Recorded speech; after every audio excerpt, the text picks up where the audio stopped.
Por até 10 minutos, a senhora Silvia Thomas, médica hematologista, mestre e doutora pela Universidade Federal do Rio de Janeiro, UFRJ.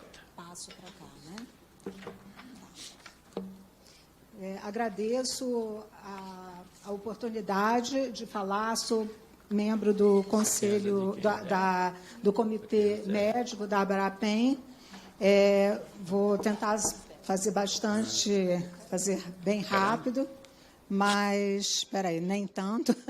Então, só para contextualizar, prometo para vocês que eu não vou fazer uma palestra altamente técnica aqui, para que a gente possa ter uma noção do que é hemofilia. Não, teoricamente, não vou falar da cascata de coagulação, nem definições extremamente técnicas. Mas a hemofilia é uma doença hereditária que se dá por deficiência do fator 8, a maioria dos casos, ou deficiência do fator 9, hemofilia B, e lembrando que há outras coagulopatias também que são amparadas pelo Ministério da Saúde e também pela Abrapem. A principal, isso que eu quero que vocês prestem bem atenção, a principal manifestação... A principal manifestação da hemofilia são hemorragias dentro das articulações, ou seja, hemartroses, e hematomas dentro dos músculos. Então, essas duas manifestações respondem por 85% das hemorragias na hemofilia. E essas manifestações precisam ser vistas por toda a equipe multidisciplinar, por todo mundo que se interessa por esse tipo de paciente, e não só a parte medicamentosa de fator, não fator, diagnóstico laboratorial, porque se a gente não dá atenção para o que acomete 85% dos pacientes, a gente está falhando como médico, como participante dessa comunidade de alguma forma. Então, a evolução da artropatia, o pointer acho que não está funcionando. Oi? O pointer não funciona. Enfim, mas vocês podem ver que, a partir de uma hemorragia, que vocês veem desse meu lado direito,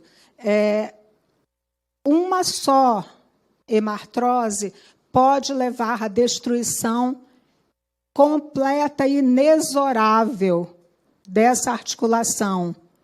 Então, não é só um número, não é só nos estudos que vocês leem, esse medicamento leva a uma diminuição de 20 para 2 hemartroses, ou de 20 para 0 hemartroses. Isso significa deixar de comprometer a vida dessa pessoa para toda a vida. Apenas uma articulação acometida compromete toda a vida dessa pessoa. Aqui, à minha esquerda, vocês podem ver as hemorragias dentro dos músculos e que podem levar a sequelas também extremamente incapacitantes. Claro que eles sangram por cirurgias na boca, na língua, hemorragia cerebral, que foi o que a Cristiane colocou, e não está querendo obedecer. Então, na vida real, quando eu falo de hemorragia cerebral, isso mata, leva à morte da pessoa em alguns casos. Aqui, uma criancinha com a mão assim, isso significa que, a partir de uma punção venosa para o diagnóstico da hemofilia, ele comprometeu a função da mão direita. E ele era um bebezinho destro. Então, você imagina o impacto na vida dessa pessoa, dessa pessoinha que vai crescer Nesse caso, especificamente, isso não aconteceu, porque a gente conseguiu dar uma virada no tratamento dele, da forma de profilaxia, e ele está com a mãozinha perfeita. Mas isso foi um caso bastante desafiador. Quando a gente fala em hematomas, olha a dimensão desses hematomas, e é importante dizer que esses hematomas, essas hemartroses, causam uma dor muito difícil. E vocês imaginam uma pessoa com uma dor todos os dias da sua vida, até a morte. Vocês imaginam um jovem produtivo, querendo crescer, querendo trabalhar, querendo se desenvolver, e com uma dor que eles descrevem, é como se pisasse em pregos todos os passos deles. Então, isso não pode ser negligenciado. Esse menino, não pode deixar, esse menino aqui, com uma faixa aqui, ele ficou com uma hemorragia a partir de comer uma coxa de galinha, quase morreu. Lembrando que a gente não tem direito, o hematologista não tem direito de não se interessar pelas manifestações ortopédicas. Não adianta mandar derivar para o fisioterapeuta, derivar para o ortopedista, porque o primeiro sinal é a sinovite. E se a gente não reconhece isso, a gente está comprometendo o futuro dessa pessoa. É muito gostoso para o hematologista discutir só a cascata da coagulação e as medicações da indústria farmacêutica, mas ele não tem o direito de esquecer que tem que diagnosticar. Claro que aqui é muito evidente que essa pessoa tem uma sinovite, mas existem outros casos que estão encobertos ali por uma calça e por um sapato, e se ninguém presta atenção nisso, vai levar à artropatia, aquela historinha. E a gente precisa explicar para o paciente o que está acontecendo. Se o hematologista não reconhece isso e diz que deu hemorragia e vai voltar ao normal, e não explica para os pais que apenas uma hemorragia intraarticular pode levar a um sofrimento para o resto da vida, ele está falhando. Nós estamos falhando enquanto sociedade de hematologia, porque o ortopedista, o que ele tem para oferecer é o final da linha, fazer uma prótese. E nós estamos falando de crianças pequenas. Vou acelerar um pouquinho aqui. Opa. Então, qual o tratamento da hemofilia? Fatores de coagulação, certo? Até há pouco tempo só existia isso. Na veia. Isso é muito fácil de você ver no slide, não é? Faça a profilaxia 1, 2, 3 vezes por semana, na veia. Quem tem criança pequena em casa, ou que tem um sobrinho, um filho, etc., vocês imaginam que é pegar um bebezinho fofinho, com veias difíceis, e fazer isso, e, às vezes, no tratamento, ter que fazer todos os dias. Ou, em quem desenvolveu anticorpos contra o fator de coagulação, vai ter que fazer a cada 2 horas uma punção venosa. Olha que isso é fácil de falar, mas é muito difícil de fazer. Então, o que acontece é que a profilaxia convencional, com os fatores de coagulação que aí estão, comprovadamente, não conseguem atingir o sucesso total da prevenção da artropatia hemofílica, porque você não consegue fazer. E, mesmo fazendo, vai ter, entre uma dose e outra, vai ter um vale, e nesse vale vai estar descoberto. Então, a profilaxia é feita há muito tempo, desde 1958. No Brasil, só foi instituída em 2012, porque ficou esperando fator recombinante. Poderia ter sido feito com fator plasmático. Não é perdoável um atraso de 10 anos, que foi o que aconteceu com essa comunidade.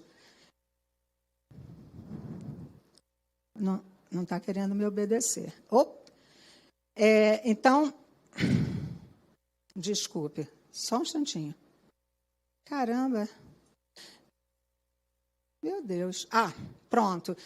Lembrando o seguinte, que é muito fácil, faça profilaxia. Por que você não está fazendo, mãe? Olha só, todos esses hematomas horrorosos foram feitos a partir da tentativa de administrar esse medicamento na veia. Então, não é fácil. Poxa, então por que não implanta um catéter central? Também não é fácil, porque tem riscos, principalmente para pacientes pequenos. Então, os problemas da profilaxia não são só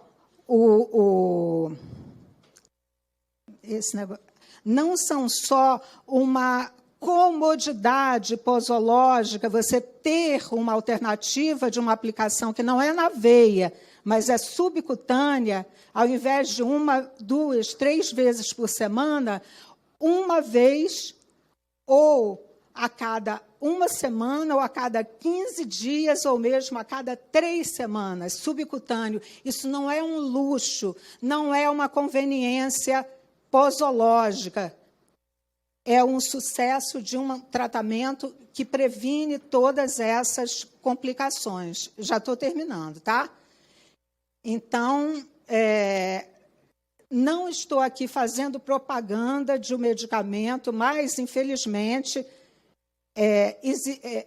eu tenho que falar o nome do negócio. É uma tecnologia nova, que já tem registro na Anvisa, que é dado ainda de forma muito incipiente só para pacientes que desenvolveram anticorpos contra o fator 8, mas que nos outros países já foi estendido a todos os hemofílicos com hemofilia A. E isso faz toda a diferença, toda a diferença no tratamento. Além do emicizumab, tem outros fatores de meia-vida estendida e que... Não está me obedecendo. Para aí. Tem outros que estão por vir. Então, a gente não pode... entendi. Tem outros tratamentos também que eu vou colocar que são importantes. Por exemplo, a radiocinovórtese, que é a infiltração dentro da articulação, que substitui praticamente uma cirurgia ortopédica. E nós fizemos durante 20 anos e agora precisamos do apoio para voltar a fazer, porque reduz de 20 hemartroses por ano para 2. Isso é muito significativo. Já atendemos mais de 1.500 pacientes encaminhados dos próprios hemocentros. Preciso de ajuda para retornar com isso. Esse é só um caso, antes e depois do tratamento com radiocinovórtese, antes e depois do tratamento com radiocinovórtese. E acho que o próximo é meu último slide, uma reflexão. Esperar que o país seja autossuficiente em toda e qualquer tecnologia que venha a surgir não é realista, não é humano de se fazer com essa comunidade de pacientes. Por exemplo, nós temos anticorpos monoclonais, que até alguns de vocês já se beneficiaram com eles, para tratar vários tipos de câncer, doenças autoimunes, outros medicamentos de altíssimo custo, que são incorporados, e pensar que a ciência avança e que traz medicamentos que são divisores de água para esses pacientes é cruel. E a gente não tem como esperar que a oferta de produtos que o Brasil tem seja maior do que a necessidade, do que se precisa. O que eu fabrico é isso que você tem, e fica quieto. Não dá para ficar quieto, tá? Desculpa. Então, se fosse assim, a gente só pode produzir, só pode consumir o que o Brasil tem para ofertar. Como pediatra, eu luto intransigentemente por esses pequenos pacientes. É o meu dever, é a minha obrigação. Como hematologista, tenho que lutar para o acesso aos melhores tratamentos que existam. Hoje tem isso, amanhã pode ter uma outra tecnologia. Desculpe, mas o nosso SUS, que eu me orgulho muito de ter trabalhado minha vida Mais um minuto, toda, doutora. É para todos, não é só para a doença oncológica. Então, peço a vocês que nos ajude a levar a voz dessas crianças que estão sofrendo em silêncio. Muito obrigada. Obrigado, doutora. Eu agradeço a senhora